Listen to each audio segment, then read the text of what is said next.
Commander Sarah Chin stood at the viewport of the ECS Sentinel, watching the burning remains of New Haven colony drift through space. The attack had come without warning, plasma weapons cutting through civilian habitats like paper. 12,000 colonists. Gone in minutes. Another transmission from the Galactic Federation. Commander, Lieutenant Park's voice was steady, but Chun could hear the tension beneath it. They're demanding our immediate surrender and integration into their society. They claim the attack was a misunderstanding. Chen's fingers tightened on the railing. Humanity had dreamed of first contact for centuries. Now, barely 6 months after discovering FTL travel, they'd found it, in the form of plasma bombardment and death. Put them through, Lieutenant. The holographic display flickered to life, revealing High Counselor Vexthor, a towering, crystalline being whose faceted surface reflected light in dazzling patterns. Their beauty did nothing to mask the condescension in their tone. Commander Chin, we regret the unfortunate incident at your colony. Your species' unauthorized expansion into regulated space required correction. Submit to Federation authority, and we can begin your proper integration into galactic society. Chen's voice remained perfectly level. High Counselor, we had no knowledge of your regulations. We're willing to negotiate terms. Negotiate? Vexthor's crystalline form shimmered with what might have been amusement. Commander, you must understand. Your species is centuries behind the Federation in development. You have no position from which to negotiate.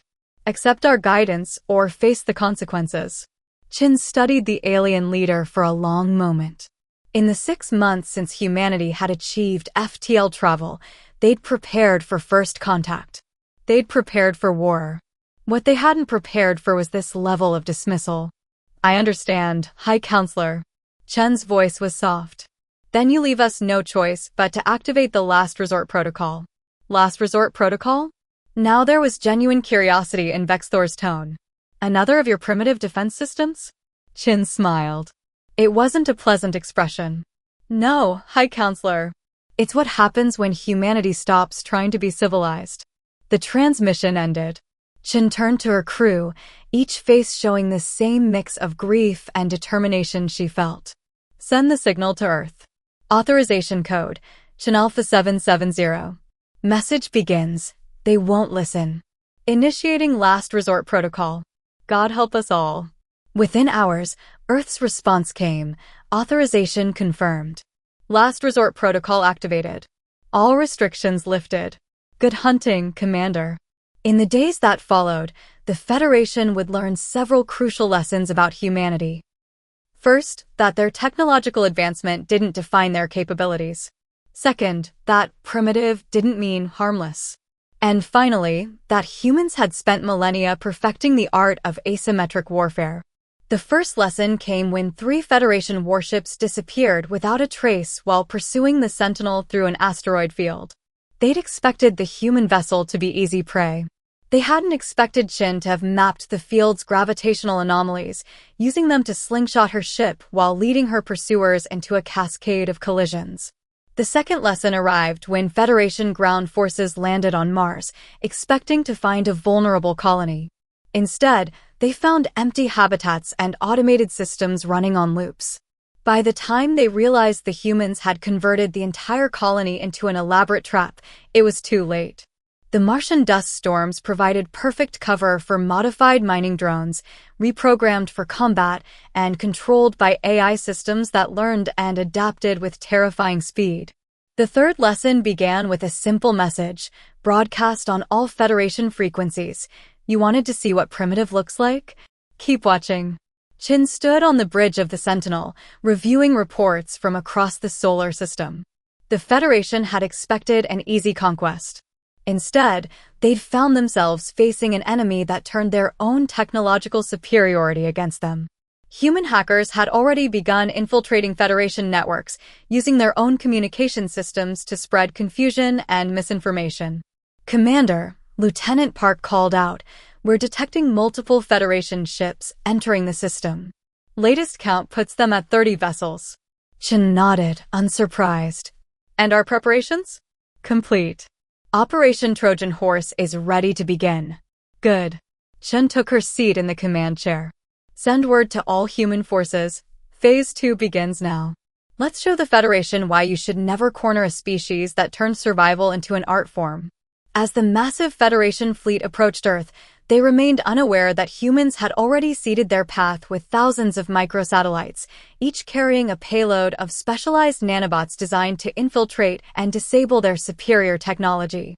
The Federation was about to learn that humanity's greatest weapon wasn't their ships or their guns, it was their endless capacity for adaptation and innovation. The Last Resort Protocol wasn't just a military response. It was humanity's answer to those who thought technological superiority equated to absolute power. And as Commander Chen prepared to lead her forces into battle, she knew one thing with absolute certainty. The Federation was about to learn why humans had survived every catastrophe their world had thrown at them. The war for humanity's future had begun. And humanity had stopped playing nice. High Counselor Vexthor's crystalline form pulsed with barely contained rage as they reviewed the latest battle reports. 3 weeks had passed since the humans activated their Last Resort Protocol, and nothing had gone according to plan. Explain to me, they addressed the Federation's military council, how a species that hasn't even mastered stable antimatter containment has managed to disable our most advanced warships? Admiral Kazirath, a towering insectoid, shifted uncomfortably. The humans, they don't fight like any species we've encountered. They're using our own technology against us in ways we never conceived possible. The holographic display showed the wreckage of the Federation's pride, the Dreadnought Eternal Dawn. It had been their most advanced warship, capable of destroying entire fleets. Now it drifted lifeless, its systems corrupted by what the humans called a computer virus, a concept so primitive that the Federation's cyber defense systems hadn't even recognized it as a threat. Their tactics make no sense, another council member, General YV, complained. They're sacrificing strategic positions, abandoning resources. It's as if they're playing an entirely different game. That's exactly what they're doing, a quiet voice spoke up. All eyes turned to Dr. Alex Terra, the Federation's leading xenobiologist. We've been analyzing their historical records. Humans don't just adapt to survive, they thrive on adversity. Every time their species faced extinction, they emerged stronger. The display shifted to show footage from various human engagements. Federation forces, expecting conventional warfare, found themselves facing everything from electromagnetic pulse weapons cobbled together from civilian technology to ships performing maneuvers that violated every principle of space combat doctrine.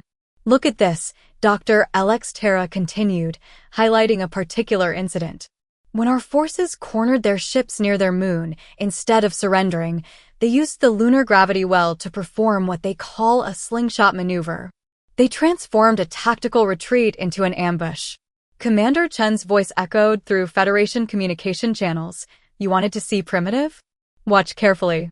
The message played on repeat, a psychological weapon that made Federation commanders hesitate before every engagement, wondering what impossible strategy the humans would employ next. The Federation's sophisticated AI systems, programmed with millions of battle scenarios, struggled to predict human actions. The humans seemed to operate on intuition as much as strategy, making decisions that appeared suicidal until the moment they proved brilliant. Their latest tactic is particularly disturbing, Admiral Kazirath reported. They've started using our own automated recovery systems against us. When we disable their ships, they trigger their reactor cores to go critical. Our systems, programmed to preserve technology, automatically try to stabilize them, only to be infected by more of their viruses. Vexthor's crystalline surface rippled with frustration. They're turning our technological superiority into a weakness. Every advantage we have becomes a vulnerability they can exploit. Reports continued to flood in. Human guerrilla tactics had transformed the solar system into a deadly maze. They used their primitive projectile weapons in vacuum, creating clouds of hypersonic debris that shredded Federation shields designed to stop energy weapons.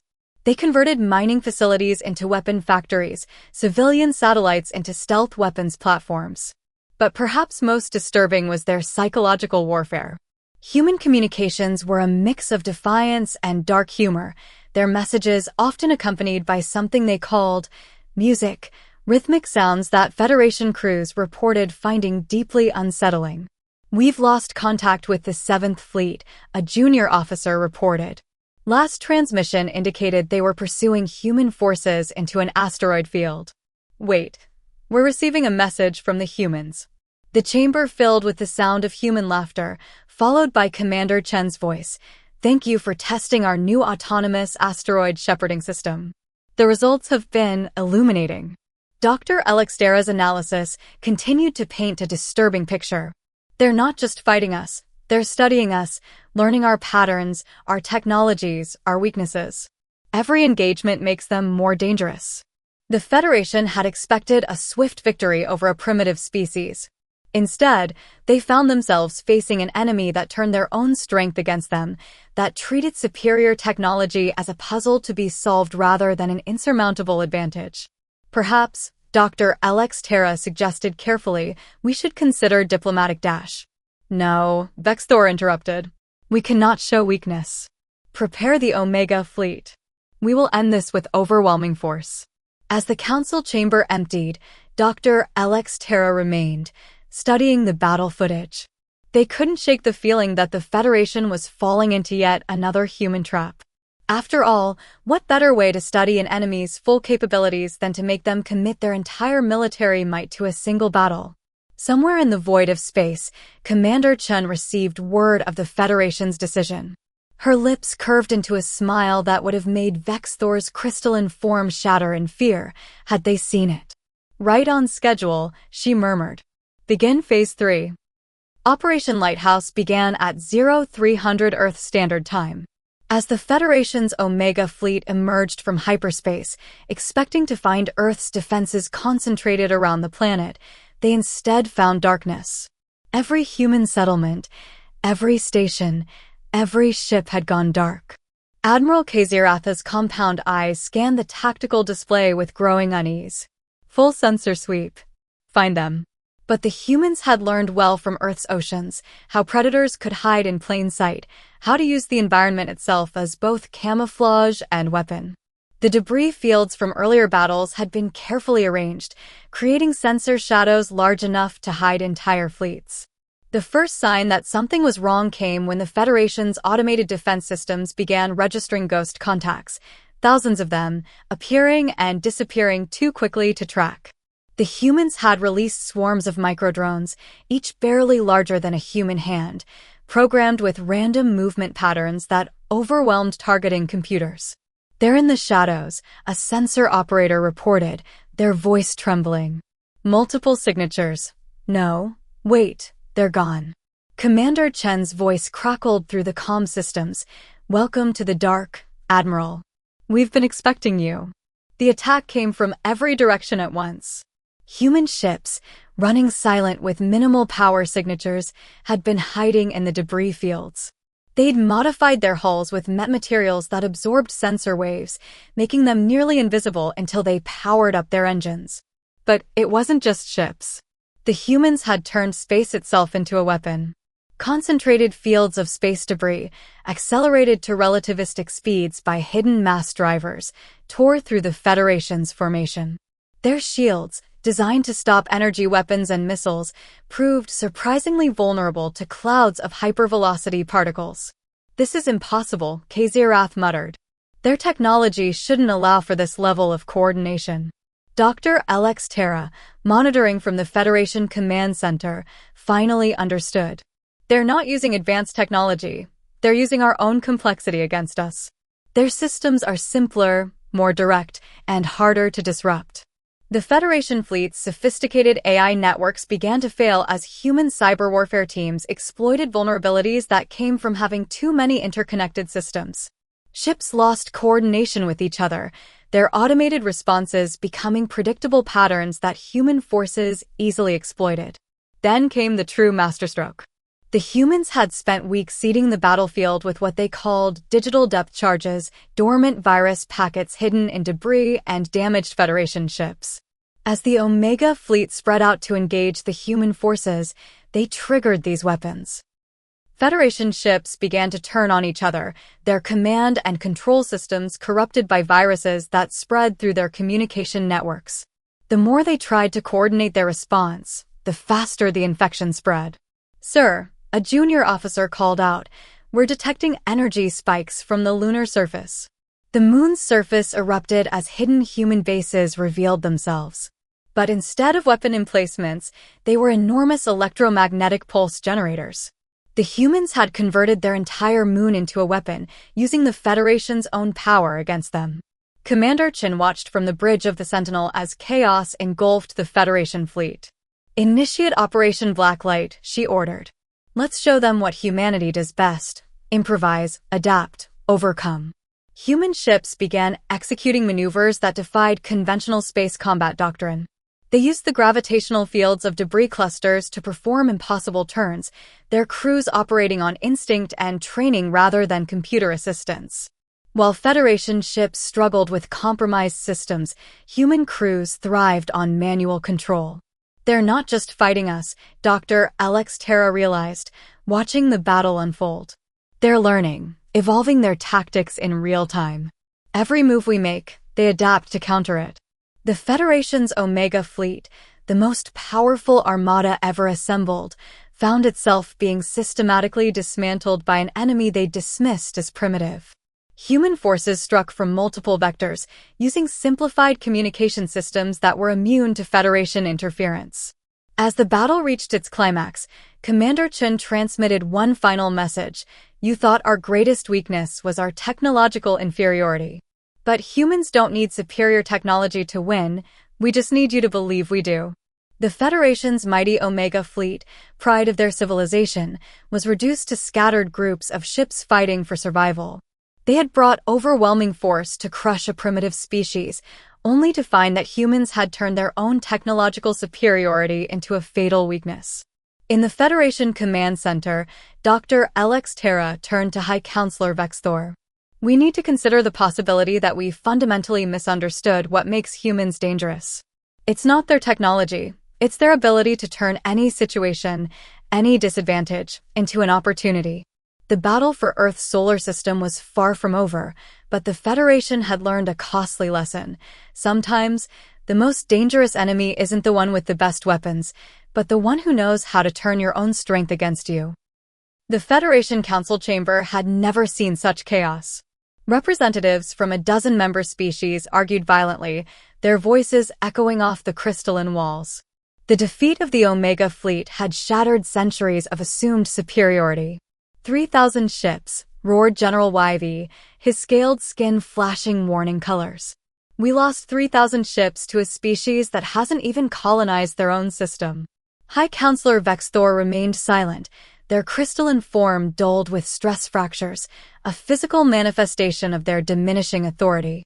The latest reports showed Federation forces retreating from human space, their once mighty fleets reduced to scattered battle groups. Dr. Alex Terra stepped forward, their holographic presentation filling the chamber. "The humans have developed something they call Project Echo. We thought their ships were disappearing into debris fields. The truth is far worse." The display showed Federation pursuit ships following human vessels into asteroid clusters, only to emerge in entirely different sectors of space. Somehow, the humans had weaponized their primitive understanding of spatial mechanics, creating temporary wormholes using the gravitational fields of dense asteroid clusters. "They're not just beating us tactically," Dr. Alex Terra continued. "They're rewriting the rules of warfare itself. Our technological advantage means nothing when they can simply change the battlefield at will." A new transmission cut through the chamber's communications. Commander Chen's face appeared, looking exhausted but determined. "Federation Council, I suggest you review the data package we just sent. It details every vulnerability in your defense systems, vulnerabilities we haven't exploited yet." The silence that followed was deafening. The humans weren't just winning, they were teaching the Federation how they could lose. Meanwhile, aboard the ECS Sentinel, Chen was meeting with her command staff. The ship's mess hall had been converted into a strategic planning center, its walls covered with holographic displays showing Federation fleet movements. "Their command structure is fracturing," Lieutenant Park reported. "Member species are withdrawing their forces, refusing to commit more ships to what they're calling the human quagmire." Chen nodded, studying a tactical overlay. They still don't understand. This isn't about ships or technology. It's about will. Humanity has spent its entire history learning to survive against overwhelming odds. We're not just fighting them, we're showing them why that was a mistake. The Federation's mighty empire, built on technological superiority and rigid hierarchy, was being undone by human ingenuity. Their AIs, programmed with millions of battle scenarios, couldn't predict actions that defied conventional logic. Their automated systems, designed for maximum efficiency, became liabilities when faced with human unpredictability. But perhaps most devastating was the psychological impact. Federation crews, trained to rely on superior technology, found themselves hesitating, second-guessing every decision. Each encounter with human forces brought new surprises, new tactics that shouldn't have been possible. "Sir," a communication officer called out, "we're detecting massive energy signatures from the Arcturus sector. The Federation's trying to deploy their forbidden weapons." Chen's expression hardened. "They're desperate." "Good. Execute Operation Mirror." The Federation's forbidden weapons, reality-warping devices banned by their own laws, activated simultaneously across 3 star systems. But instead of destroying human forces, they encountered carefully placed quantum reflectors, devices cobbled together from salvaged Federation technology. The weapon's effects bounced back, transforming Federation's spacetime into a maze of temporal distortions. In the council chamber, Dr. Alex Terra watched the reports with a mixture of horror and admiration. They knew we would resort to the forbidden weapons, and they prepared for it. Every action we take, they've already anticipated and planned for. The breaking point came when Federation commanders began surrendering without a fight. Not out of fear, but out of a growing respect for human ingenuity. They'd witnessed countless examples of humanity turning apparent weaknesses into strengths, using primitive technology in ways that rendered advanced systems obsolete. High Counselor Vexthor finally spoke, their voice carrying the weight of revelation. "We thought we were testing them, pushing them to see how they would react. But they were testing us, learning our limits, our protocols, our weaknesses. Every battle wasn't just a fight, it was a lesson they used to understand us better." As the Federation's unified response crumbled, Commander Chin prepared for the final phase of the last resort protocol. The humans hadn't just survived first contact, they had reshaped the galaxy's understanding of what it meant to be an advanced civilization. The war was approaching its end, but its lessons would echo through the galaxy for centuries to come. Sometimes, the most dangerous opponent isn't the one with the most advanced weapons, but the one who knows how to turn any situation to their advantage.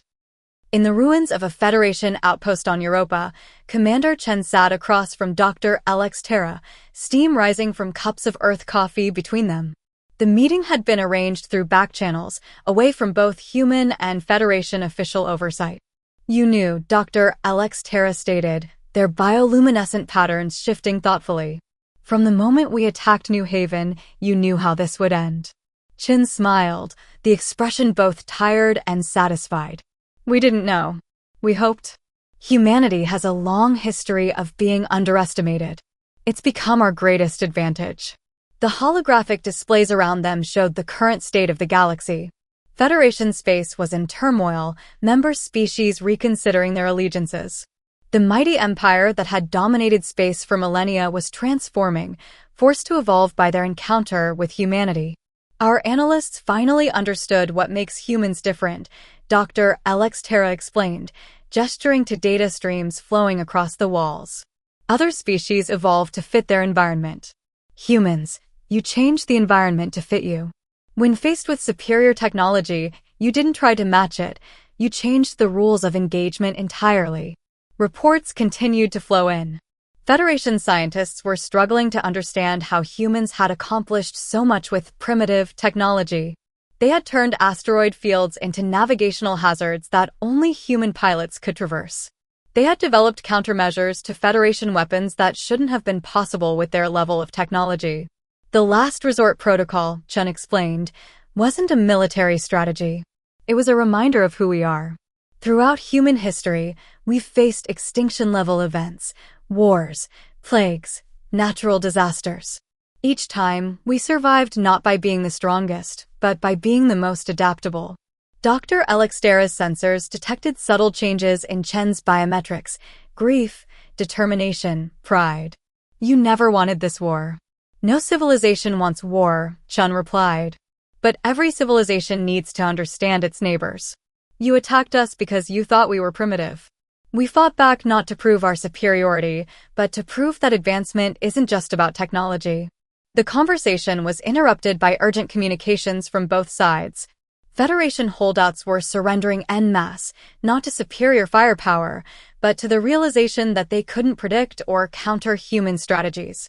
Each engagement revealed new aspects of human ingenuity. Your species turned space itself into a weapon, Dr. Alextera observed. Those gravity slings, the quantum reflectors, the way you used debris fields as both cover and trap, our scientists are still trying to understand how you managed it with your technology level. Chen's response was illuminating. We didn't need to understand everything about how your technology worked. We just needed to understand enough to use it in ways you never considered. Humanity's greatest strength isn't our knowledge, it's our creativity in applying it. The Federation's research teams were beginning to uncover the true extent of human adaptation. Every piece of captured Federation technology had been studied, reverse-engineered, and repurposed in ways that defied conventional understanding. The humans hadn't just learned to use advanced technology, they had learned to improve it by simplifying it. There's something else, Dr. Alextera added, their patterns showing deep concern. We've detected changes in human neural patterns since the war began. Your species, you're evolving. Not physically, but mentally. Each challenge we present accelerates your development. Chen nodded, unsurprised. That's what humans do. We learn, we adapt, we grow. Every obstacle becomes an opportunity. Every defeat becomes a lesson. We don't just survive challenges, we thrive on them. As their meeting concluded, both leaders understood that the galaxy had reached a turning point. The Federation's assumption that technological superiority equated to civilization advancement had been shattered. Humanity had demonstrated that true advancement came from adaptability, creativity, and the wisdom to learn from every experience. What happens now? Dr. Alextera asked as they prepared to leave. Chen's response would be recorded in Federation archives as the moment everything changed. Now we show you what humanity can do when we're not fighting for survival. The galaxy thought they were testing us. Instead, they helped us discover who we truly are. The war was ending, but humanity's impact on galactic civilization was just beginning. The Last Resort Protocol had done more than defend Earth. It had introduced the galaxy to a new way of thinking about progress, power, and the true meaning of advancement. 1 year after the first Federation attack on New Haven Colony, the rebuilt Galactic Council Chamber hosted an unprecedented gathering. Representatives from every spacefaring species sat together, not in hierarchical tiers as before, but in a circle of equals. At the center stood Commander Chin and High Counselor Vexthor, preparing to sign the Terran Accords. Let the record show, Vexthor's crystalline form glowed with renewed vigor, that today marks not just peace, but transformation. The Federation as we knew it ends, and the Galactic Alliance begins. The chamber's holographic displays showed scenes from across known space. Federation technology merged with human innovation created possibilities that neither civilization had imagined alone. Human adaptability combined with alien advancement had sparked a renaissance of discovery. We came to the stars thinking we were ready, Chen addressed the assembly. The Federation attacked thinking we weren't. The truth lay somewhere in between. Humanity wasn't ready for galactic civilization, but neither was galactic civilization ready for humanity. The Terran Accords represented more than peace. They established new principles for interspecies relations, emphasizing adaptation and innovation over mere technological advancement. Human educational centers were being established throughout former Federation space, teaching not advanced technology, but creative problem-solving and adaptive thinking. Dr. Alextera, now heading the newly formed Institute of Human Studies, presented their latest findings, the human approach to obstacles, viewing them as opportunities for growth rather than barriers, has revolutionized our understanding of development. Their methods of combining simple solutions to solve complex problems have already advanced our technology in unexpected ways. The changes were evident everywhere. Federation ships now carried human crews, their intuition complementing advanced AI systems. Human space stations hosted alien scientists, exploring new ways to merge different technological approaches. The galaxy was learning that true advancement came not from superiority, but from synthesis. The last resort protocol, Chin explained to the assembly, was never meant to be a weapon. It was a demonstration of humanity's core truth, that limitation breeds innovation, that pressure creates growth, that diversity of approach matters more than uniformity of advancement. The rebuilding of New Haven Colony became a symbol of this new era. Rising from the ashes of first contact, it emerged as a center of cultural and technological exchange. Human ingenuity merged with alien expertise created hybrid solutions that neither civilization could have developed alone. Lieutenant Park, now an ambassador to the new alliance, summarized the transformation. Lieutenant Park, now an ambassador to the new alliance, summarized the transformation. We turned a war of survival into a revolution of thought. The Federation taught us about the stars, and we taught them about themselves. Across human space, the changes were profound. The threat of extinction had pushed humanity to evolve not just technologically, but philosophically. They had proven that civilization's worth wasn't measured by its achievements, but by its ability to adapt, learn, and grow. As the signing ceremony concluded, Chin and Vexthor stood together, watching ships of all species moving through the solar system in harmony. The last resort protocol had been deactivated, its lessons permanently encoded in the foundation of the new alliance. You never needed our technology, Vexthor observed, their crystalline surface reflecting the light of Earth's sun. And you never needed our primitiveness, Chun replied. What we all needed was to understand that advancement isn't a destination, it's a journey we take together. The galaxy had learned its lesson. Humanity had earned its place among the stars not through force or technology, but through their unique ability to turn adversity into advantage, to find opportunity in obstacle, to unite diversity into strength. As the new era dawned, a message was transmitted across all frequencies, in all languages, to all species of the galaxy. Welcome to a new age of exploration, innovation, and unity. The stars await not those who claim to be ready, but those willing to learn, adapt, and grow together. The last resort protocol had ended, but its legacy would shape galactic civilization for millennia to come. Humanity had not just survived first contact, they had transformed it into first convergence, proving that sometimes the greatest power lies not in superior force, but in the ability to turn any challenge into an opportunity for growth.